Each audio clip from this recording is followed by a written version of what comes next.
Okay, so we are pretending that we have finished our lovely cowl, and we started with our tubular cast on. And we want the bind off of the cowl to fairly well match the bottom. So I'm going to show you a knitted tubular bind off, also known as the Hiya super stretchy bind off. And I think that it is, for the most part, a very simple one to do, but it isn't necessarily the perfect match. So the perfect match is going to be a sewn bind off, and I have included in the pattern a link to a video by Susan Bryant, which I think is probably the best example of a sewn bind off. And I don't like to necessarily teach things that I don't like to do, and I think she did quite a good one, so I've included that in there in case you wanted to really truly match the bottom. But if you're a little bit lazier and you just want it to look good, then this is a pretty good alternative. So what I would say about this knitted tubular bind off is that you are, it's Wacky Wednesday. So everything will be sort of the opposite of what you would normally do.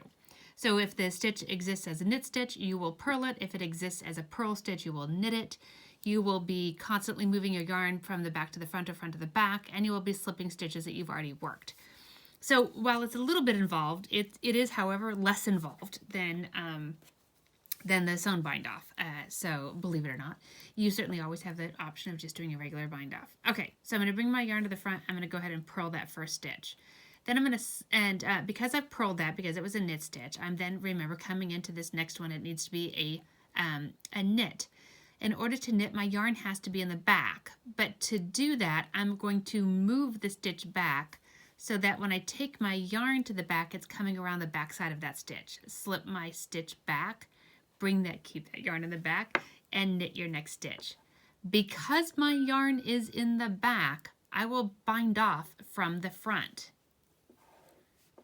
My next stitch is a knit stitch, which means I'm going to purl it, so I'm going to move my yarn over, bring my yarn to the, move my stitch over, bring my yarn to the front, put that stitch back, and I'm ready to purl that stitch.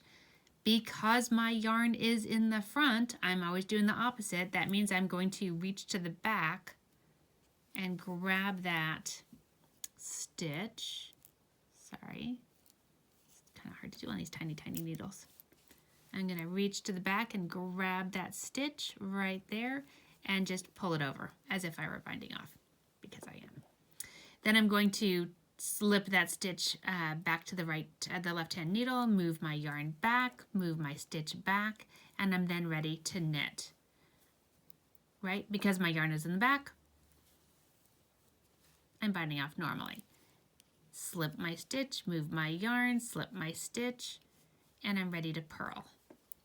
And again, because my yarn is in the front, I'm going to zippy-do around to the back, grab that, and come off. Moving my stitch, moving my yarn, moving my stitch, working the stitch. Yarn's in the back, so I'm binding off regularly. Moving my stitch, moving my yarn, moving my stitch, right? And now I'm in the front, ready to work a purl over top of a knit stitch. Because my yarn's in the front, I'm going to come to the back and pass that stitch over. And I'm just going to do a little bit more and then sort of show you what it looks like when there's a lot on there. Okay, so I just wanted to give you an idea of what it's going to look like as you do this. So it's nice and stretchy, which is super handy, and your stitches really come, right up into the knit stitches and right up into purl stitches. It doesn't cascade over the top like your tubular bind off does, or cast on does, right? Or for that matter, a tubular bind off. And that's really going to be the big difference to decide whether or not it'll be worth the effort to do the sewn bind off. And the sewn bind off isn't terrible. It's just a little bit more fiddly, and you are on quite tiny yarn. And so you want to just sort of make the call, is the juice worth the squeeze? And so this is a pretty good alternative. It works really, really nicely. You're also very happy to go down like one needle size for it. to make it a little bit neater. I would not do more than 1 needle size to make it a little bit neater, and you certainly can use the same size. You are already on quite small needles in the ribbing. So I hope that is a little helpful, and enjoy that.